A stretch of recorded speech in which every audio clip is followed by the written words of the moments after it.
And welcome back to Good Knit Kisses. I'm your host Kristen, and today I'm showing you the all-in-one loom, the triple knit stitch on the all-in-one loom. And today I'm using Knit Picks City Tweed Aran Heavyweight. The color is called Blue Blood. It's kind of a maroon color. Today I am going to demonstrate the cast on and the actual stitch. And then in another video, you will have the bind off. It's a stretchy, basic bind off. And then we'll also have a video for seaming together if you make panels. We are going to work the first couple of rows so that you get an idea of how to do this. We're going to start with the slip knot. I always wind around, take the back over the front, and the back over the front again. And we're going to put that slip knot onto this first peg. And the way that I have my board set up today is we are going to use the 1 centimeter spacer here. This is the all-in-one loom. And if you want to get it even closer, you could substitute and put a couple of washers in here, but it's going to be very tight. Okay, we've started with our slip knot. You can put this extra little straggler, lay it down in here. And I'm going to do a double E-wrap cast on, and what I do is I just E-wrap twice on here. You can also E-wrap all the way down on all these and come back and wrap them again, and that's another way to get that same technique. I like doing it this way. It has a little bit looser of a stitch in the beginning. So I'm going to double E-wrap the first 4 pegs. Technically the first one is the slip knot, so you don't really have to double E-wrap that one. Okay, now that we have the first 4 done, we're going to go to the back board. But I want to try and make it as close as possible because I'm going to do some zigzagging here. So I'm going to skip these first 2 pegs and I'm going to go to the 3rd peg on the back board. So I'm going to wrap it this way. Do you see I have an E-wrap going on? It looks like a cursive E.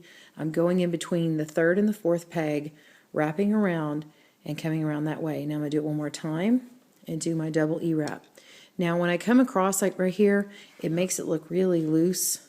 Some would call that loosey-goosey. Do you see that? And so I just want you to pull it and get it as tight as you can, and then double E-wrap this as well. Okay, so we've got number 2 peg on the back for this section, which is technically the number 4.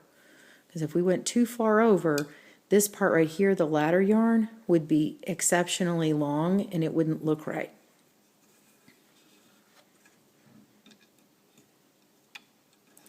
Alright, so we've got 3 on the back. Oh. Alright, well let's do that again.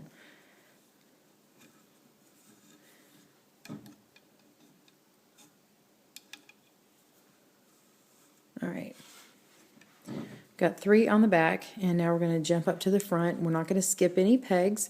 We're just going to come straight down, E-wrap that twice,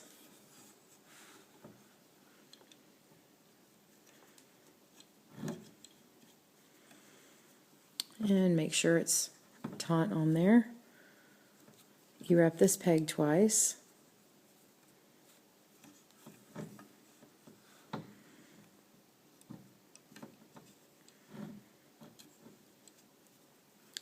Same thing. E-wrap twice.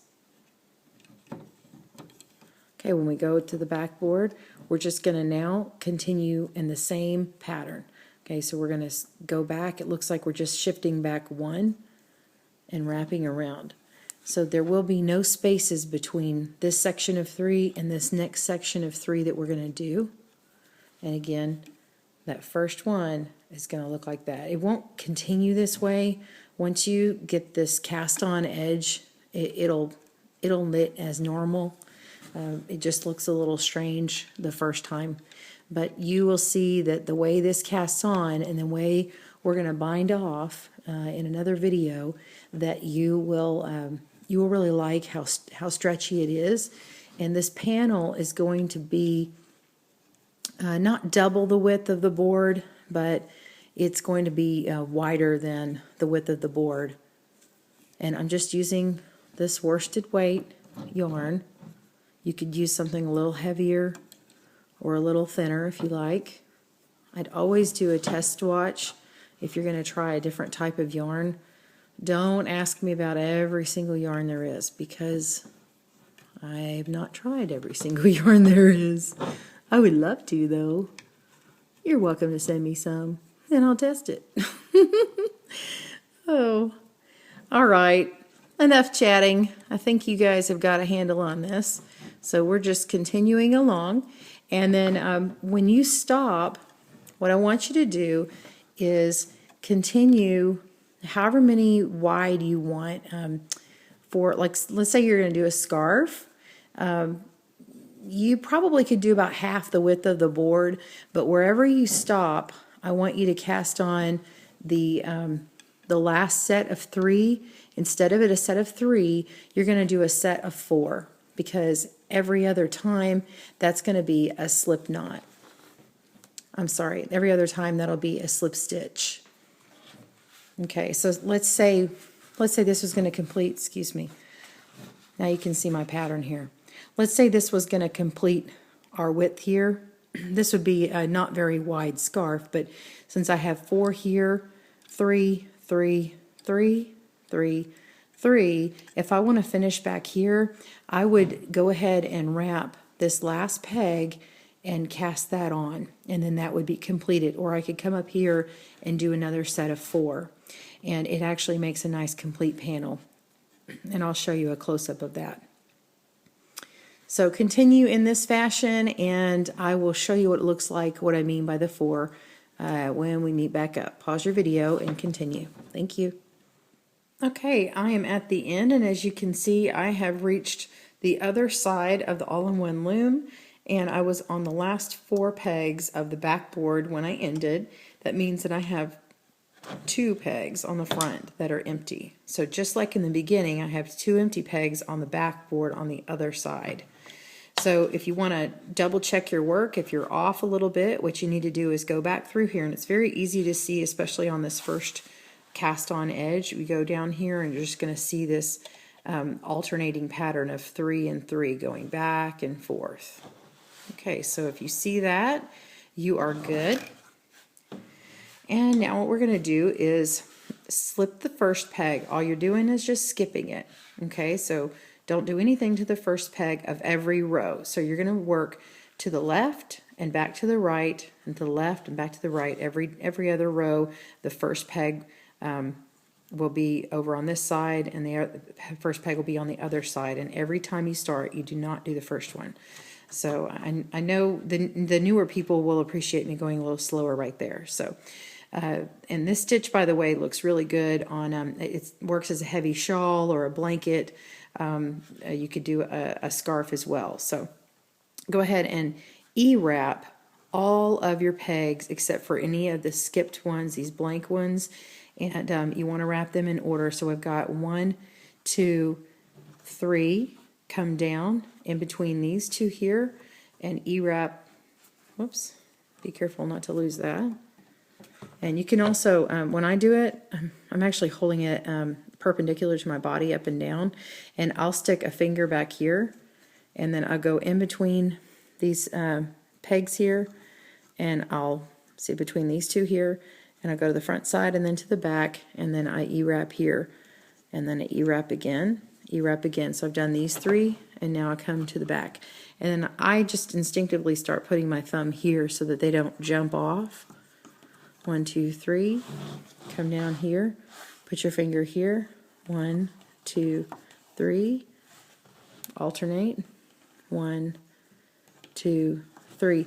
And when you're new, and some people always knit this way, they're a tight knitter, if you start really tugging on your strands, it's going to be too tight.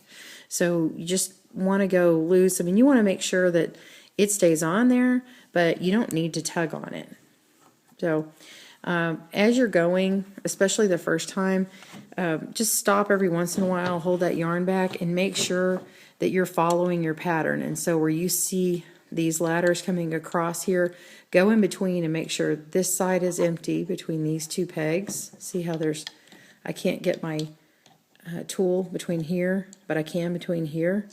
And then these should be full, and then this should be empty. So you want to make sure that every other time you can see between each of these. It reverses.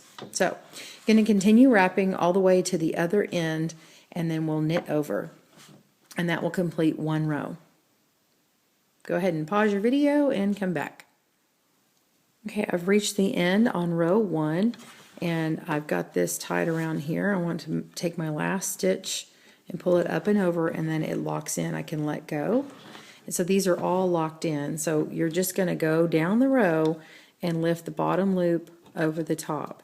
And it's not your normal knit. You're not going to work all the way on the front board and then go all the way on the back. You're going to need to get into a pattern of knitting in order. So if I do 3 here, I'm going to rock it and do 3 here. And then I rock it, knit 3.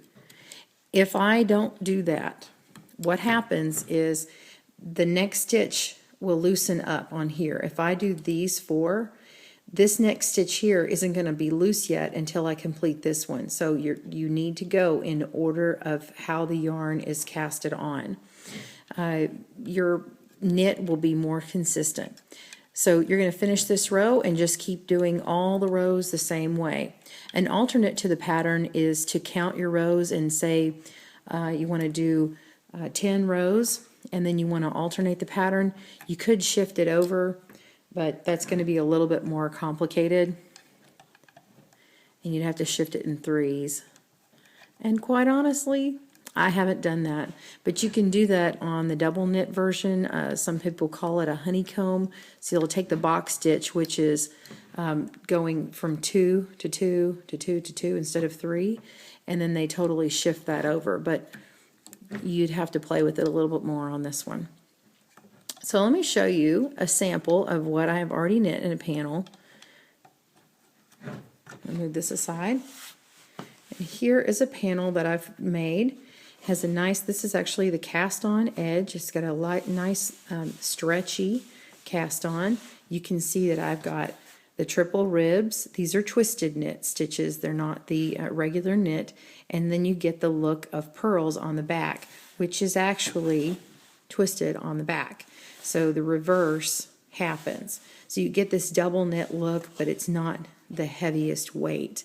And so you'd end up weaving in, I haven't even woven in this tail yet, you would just weave in this tail and then use this. Actually, this makes a nice heavy shawl, and it's just, you knit to the length that you need. And then the cast off side, where we bind off or cast off, this is the stretchy basic bind off, and you can see a video for that, and I'll put a link for you. And it just gives that nice stretchy edge as well that matches the first edge. You can also do a crochet cast off, crochet bind off, but it's going to be tighter. It'll leave it like this. So if you want to do that, you can, but this makes a nice stretchy edge. So thank you again for tuning in to Good Knit Kisses. Have a great day and happy looming.